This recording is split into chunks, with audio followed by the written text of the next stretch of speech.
daquela direção. Porque o Evangelho vem do leste para o oeste. E nós estamos aqui no final do oeste. Se continuarmos, nós vamos entrar de novo no leste. Por isso que nós estamos na última era.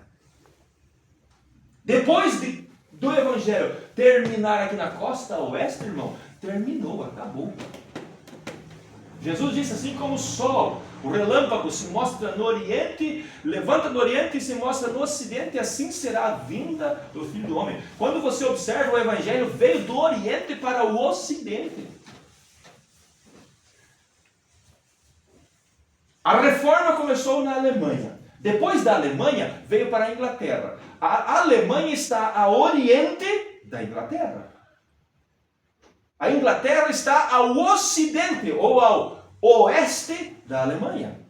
E a próxima mensagem veio da onde? Onde foi que Deus trabalhou com a próxima mensagem? Nos Estados Unidos, na rua Azusa, lá em Los Angeles, na Califórnia.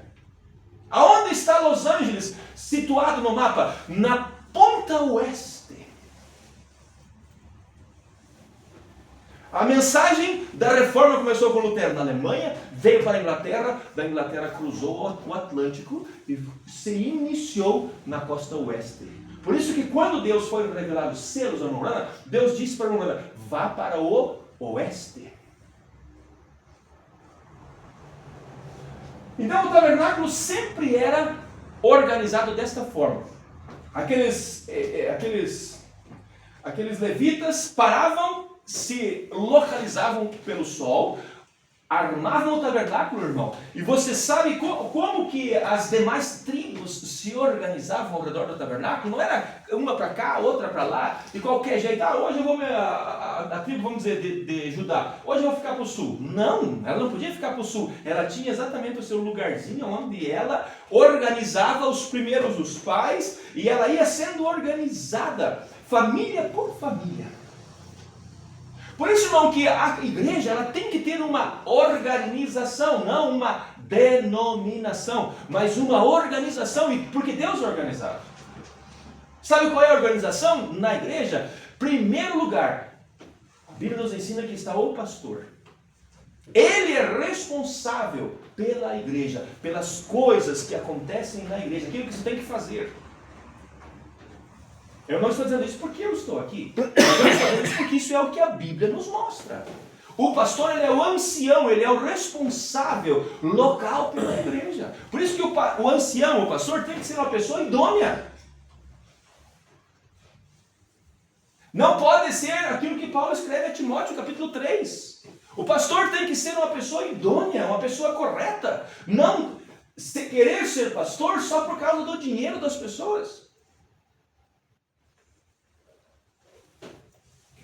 Por quê? Porque tudo vai estar baseado sobre ele. Por isso o profeta vem e diz que os membros, eles nunca vão ter a fé mais elevada do que o seu pastor.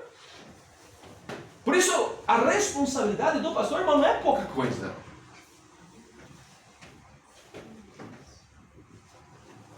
Deixa eu me parar aqui só um pouquinho. Vocês se recordam, vou me escorar.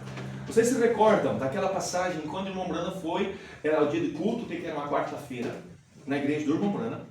Mas ocorreu uma emergência, uma pessoa estava passando mal no hospital, e o irmão Brana foi no hospital orar por aquela pessoa, ou foi orar por uma pessoa, não me recordo se era no hospital ou foi numa... Mas ele foi orar por uma pessoa, e chegou a hora de começar o culto, começaram o culto, o irmão cantou, e o irmão Brana não chegava, tinha um pastor visitando a igreja, ele era pastor, o irmão, o diácono, o responsável, chamou ele e disse, irmão, prega para nós, o irmão Brana foi atender uma emergência, não, prega para nós. Por isso que o diácono, irmão meu, na ausência do pastor, é a responsabilidade do diácono organizar as coisas. Dizer, eu não, vamos dizer, irmão meu não canta, mas chamar alguém, o Fernandinho, vai lá. Ou seja quem for, canta lá. É a responsabilidade do diácono. Por isso que o diácono, a Bíblia diz, se for um bom diácono, ele alcançará uma grande honra, porque é um posto elevado. Nós não somos uma denominação. Nós somos cristãos que seguimos a palavra. E aquele diácono chamou o pastor veio no púlpito e começou a pregar. Uns 15 minutos depois que começou a pregar, o Morano chegou na igreja. O Morana chegou e foi e sentou atrás do púlpito. Tinha um lugar que tem em Chapecó, sentou lá. E ficou ouvindo o irmão pregar. O pastor, um pastor. E em um momento, o irmão Morana levantou, bateu, o pastor estava pregando com unção, ele estava pregando realmente, não uma coisa fria, mas realmente empolgado. O irmão Morana foi, bateu no ombro dele, disse, tá bom, irmão, tá bom, já chega. Ninguém entendeu nada. O irmão Morana cantou um hino e despediu a igreja. Quando ele estava vindo para casa, o Billy disse, pai, o que foi que o senhor fez? O que foi que o senhor fez? O homem estava pregando sob unção, uma mensagem boa de se ouvir, e o senhor vai lá e tira do púlpito desse jeito. Por que o senhor fez isso, pai? Sabe o que foi que o irmão Morana disse? Porque aquele homem estava em adultério. E se eu deixasse ele, aquele espírito de adultério pegaria a igreja. Por isso eu tirei ele do púlpito. Por isso, irmão, eu estou dizendo isso por quê? Porque o pastor tem que ter uma vida limpa. E aí vamos para os lares. Nos lares, pai e mãe, vocês são os pastores da vossa casa. Precisa-se ter uma vida correta. Porque isso vai influenciar os filhos.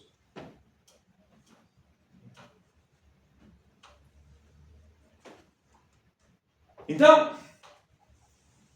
sempre que Deus parava, o coluna de fogo parava, aquele tabernáculo era levantado naquela posição e cada uma das tribos já sabia exatamente o lugarzinho onde elas tinham que ir. 3 tribos ficavam para o norte, 3 tribos ficavam para o sul, 3 tribos ficavam para o leste e 3 tribos ficavam para o oeste. Que coisa! Pensa, irmão, se nós pudéssemos voltar lá, e nós parássemos num monte, num lugar elevado, numa plataforma, e nós olhássemos para o acampamento dos israelitas, que coisa mais bonita não devia ser? Não é que eu pegava a minha tenda e botava mais para lá, mais para cá. Não, aquelas tendas eram organizadas em fila. E se Moisés precisasse falar com um dos pais de qualquer tribo que fosse, ele sabia exatamente aonde ele tinha que ir, porque era lá o lugar que todas as vezes que aquelas famílias, as suas tendas eram armadas, todas as vezes eram armadas na mesma posição. E da mesma forma somos nós. A igreja. Por isso que nossa presença na igreja ela é importante. Eu vejo o irmão Vilmar senta lá. Sempre que eu vejo, chega o irmão Vilmar, está lá. O irmão Fernando senta ali. A irmã senta aqui. A gente olha, cada um de nós está na nossa posição, no nosso lugar. Por isso que quando nós faltamos no culto, faz falta. Por isso nós não devemos faltar culto, a não ser que você não possa vir, ou que você tenha uma viagem. Eu não digo que você não possa ir visitar a tua família, ou tirar um recreio com os teus filhos, e pescar, seja o que você gosta de fazer, desde que esteja correto. Não digo que está errado, mas faz falta. Na igreja faz falta. Já pensou se o pastor, hoje eu estou com preguiça, hoje não vou. Por isso Deus é organizado. Eu acho que eu tenho que parar aqui, eu não vou entrar mais. Porque se eu continuar, nós vamos ir até a meia-noite. Mas se Deus permitir, sábado nós vamos prosseguir nesse assunto. Então, Deus tem as coisas organizadas e Ele quer que nós sejamos organizados. Vocês se recordam que Paulo, quando escreveu sobre a ceia, em 1 Coríntios 11, Paulo diz assim, vocês estão fazendo a coisa errada, nisso não vos louvo. Por quê? Quando vocês vos ajuntais para comer, vocês estão fazendo errado. Um vem para a ceia com fome.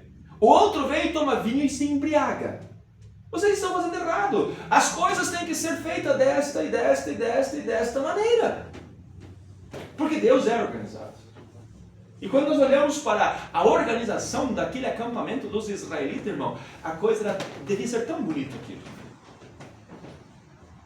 As famílias. Não é que hoje uma família, ela ia lá na frente e botava a tenda dela. Não, era as famílias pelos pais. E aquilo ia sendo organizado. Quando levantava o acampamento, que a nuvem levantava, e eles sabiam que tinha que desmontar tudo e andar, eles tinham todas as coisas tão organizadas que era fácil. O tabernáculo, ele era todo desmontável, sabiam exatamente o que tinha que fazer, cada um daqueles homens que tinha a função de levar cada peça, ele sabia exatamente a hora que ele tinha que ir lá pegar a peça dele, porque o outro já tinha tirado. Devia ser uma coisa muito bonita. E nós muitas vezes somos tão desorganizados. Mas Deus quer que nós sejamos organizados. Não uma denominação, mas que nós tenhamos a nossa organização. Porque Deus é organizado. Como é que Deus organiza a sua igreja? Ele enviou uns para profetas, mestres, apóstolos, evangelistas e pastores. Os 5 ministérios são representados os 5 dedos das mãos. Por que esse dedo representa pastor? Você sabe? Porque sem esse dedo aqui você não consegue manejar a espada. Não adianta ter profeta, não adianta ter apóstolo, não adianta ter evangelista, não adianta ter mestre se não tiver um pastor. Sabe o que é o ministério do pastor? É aquele que chora com as ovelhas, aquele que cheira a ovelha. O perfume dele é o perfume das ovelhas. O evangelista, ele vem e prega e vai embora. Mas o pastor fica ali gemendo e chorando com os problemas das ovelhas. E isso é um fardo, irmão. Por isso que nós, como membros, nós temos que sempre manter nossos pastores diante de Deus. Deus, ajude. Eu não sei o que ele enfrenta, a sua família. Porque, irmão, quando você vem no escritório, ou quando alguém vai no escritório falar com o pastor, muitas vezes o pastor não sabe o que dizer. Geralmente, 99% das vezes, o pastor não sabe o que dizer. Depende de uma inspiração. Depende de uma direção. Por isso, sempre coloquem diante de Deus.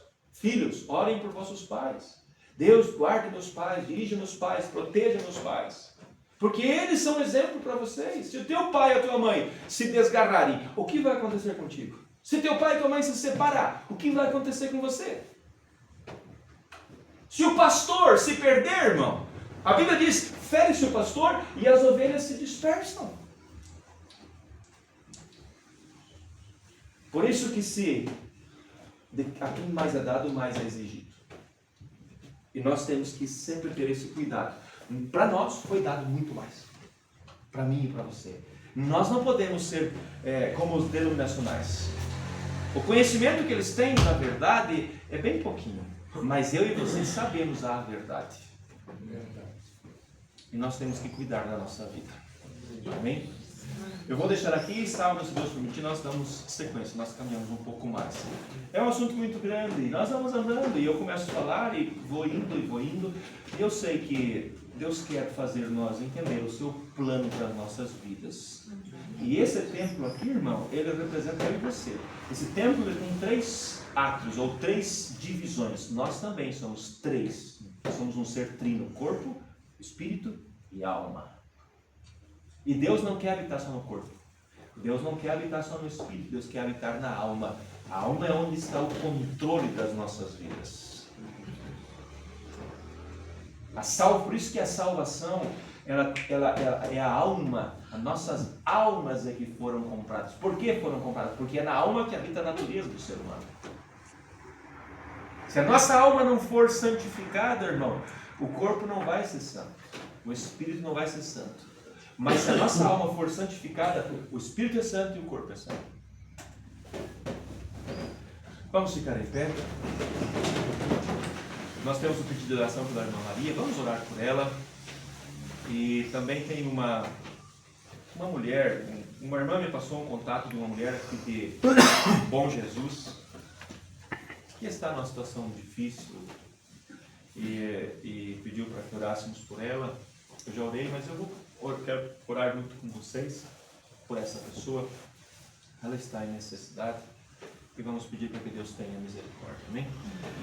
Senhor Deus, nós estamos aqui porque o Senhor nos salvou e nos fez ovelhas do teu pasto. Se não fosse o Senhor, nós não teríamos esperança. Mas por causa do Senhor, nós temos esperança. Obrigado, Pai. E o Senhor colocou nas nossas mãos o poder da intercessão. E nós cremos. O Senhor disse, tudo que vocês ligarem na terra, será ligado nos céus. Tudo que vocês desligarem na terra, será desligado no céu. Tudo que vocês pedirem em meu nome, crendo, recebereis. Nós oramos, Pai, pela nossa irmã Maria, que está com essa gripe muito forte, que o Senhor olhe por ela, Pai, e nós repreendemos o poder desta enfermidade, e que a nossa irmã se recupere prontamente, Senhor, para cuidar da sua família, cuidar dos seus afazeres. E também oramos por essa outra mulher de bom Jesus, Pai. Tenha misericórdia, ajude ela, Senhor, ela precisa de Ti. Nós a colocamos diante do Senhor e pedimos não só a ajuda do Senhor nos problemas da vida que ela enfrenta, mas a salvação da alma dela também. Nós pedimos, Pai, a Tua misericórdia, em nome do Senhor Jesus Cristo. Agora leva-nos aos nossos lares e dá-nos um bom restante de semana, protegidos e abençoados por Ti, em nome de Jesus Cristo. Amém. Amém. Deus seja convosco.